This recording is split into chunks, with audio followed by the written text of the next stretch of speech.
Welcome to 56-Bit Cloud Cafe, your go-to destination for all tech topics in the cloud. I'm Atir Zalat. And I'm Patrick Camilleri. And together we'll be addressing various cloud topics. Hello everyone and welcome back. Today we are continuing our exploration of SQS with a focus on advanced topics. We will cover security, monitoring, integration, and performance optimization. So let's dive in.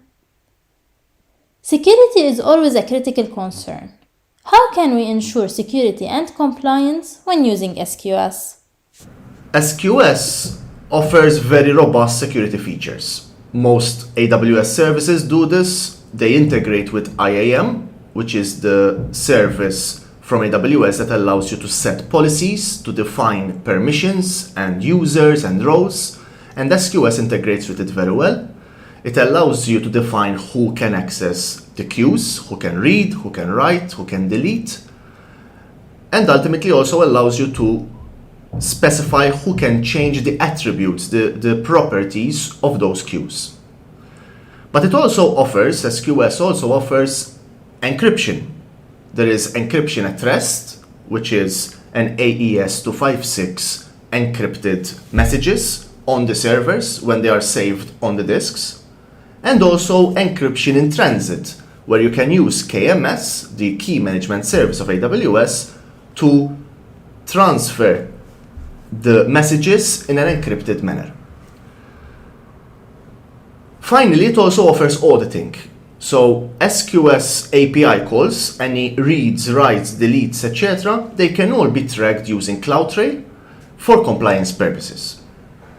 So if you enable all these three, good policies, not too much permissions, not too little, just enough to work, encryption and auditing, you will be very well set in terms of security best practices. Okay, perfect. Now that we've covered security, let's talk about maintaining smooth operations. How can we effectively monitor and troubleshoot SQS? So SQS offers the integration with CloudWatch, AWS CloudWatch, which is a separate service allowing you to send logs and metrics to SQS. In fact, a lot of these logs and metrics are there by default, and some of them you'll have to enable yourself. And these types of metrics and logs can be message counts, for example, the number of messages received and sent from SQS, the number of requests, the number of failed requests, how many messages or letters basically that have been dead lettered, that have been considered not in progress but rather dead. And that will obviously give you an idea whether the applications that are receiving those messages actually are managing to process them. Then there is detailed logging for troubleshooting. So you can actually go into a lot more detail if you actually see the logs that are generated by SQS itself. Of course, like in any other AWS service, CloudWatch is the first integration you will see, but you can also integrate it with any other third-party tool that you are using for monitoring. Okay, amazing. Now, can you explain how to integrate SQS with other AWS services? Like, what are some common integration scenarios? Yes, so SQS integrates a lot with a lot of different AWS services. We've already seen its integration with IAM, with KMS, with CloudWatch, but it has other integrations as well. Things like Lambda, for example. It can integrate with Lambda, where messages from the SQS queue trigger the Lambda function itself, and then the Lambda function will process that message. You can upload files to S3, right, that are triggered by SQS. You can have an SQS queue that sends messages to SNS. This is what we call a fan-out architecture, where basically SQS receives a single message, it sends that message to SNS, SNS will send it to multiple other recipients. Probably there will be applications which will process that message simultaneously, different types of processing. So for example here, a very common example would be image processing. where you upload an image, an original image, let's say that is 5 megabytes large. You upload it to S3, that triggers SQS.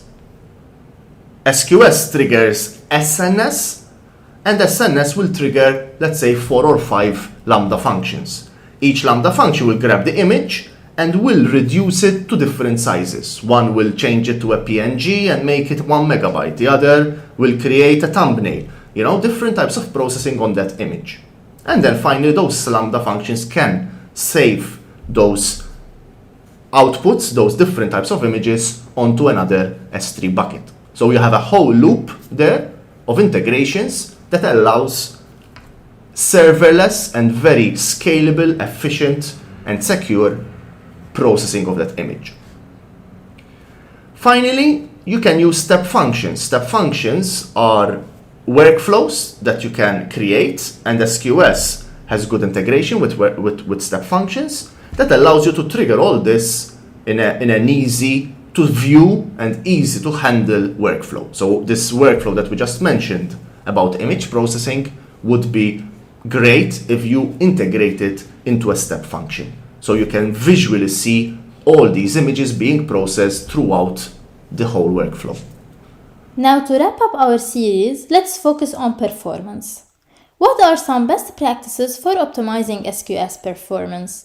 Like how can we ensure we are getting the most out of the service? Like in all AWS services, there is always a level of optimization that you can do. With managed services like SQS, that level of optimization may be a lot less because a lot of it is handled by AWS, but you still have a lot of options that you can choose from. So ultimately choosing the right options for your use case is what will optimize your performance on SQS. So first of all, the most important probably decision you need to make is what type of queue do you use? Do you use standard queues or do you use FIFO queues, first in, first out queues? It depends on the use case. Most cases you can use standard queues, but if you have strict ordering requirements, like in like a lot of financial situations, then FIFO queues would be more adaptable for that. There are limits to each, right? So standard queues can handle millions of requests per second, whilst FIFO queues have quite high limitations, but much less than that per second. So it depends a lot on what you have in terms of volume as well. You should optimize your message size.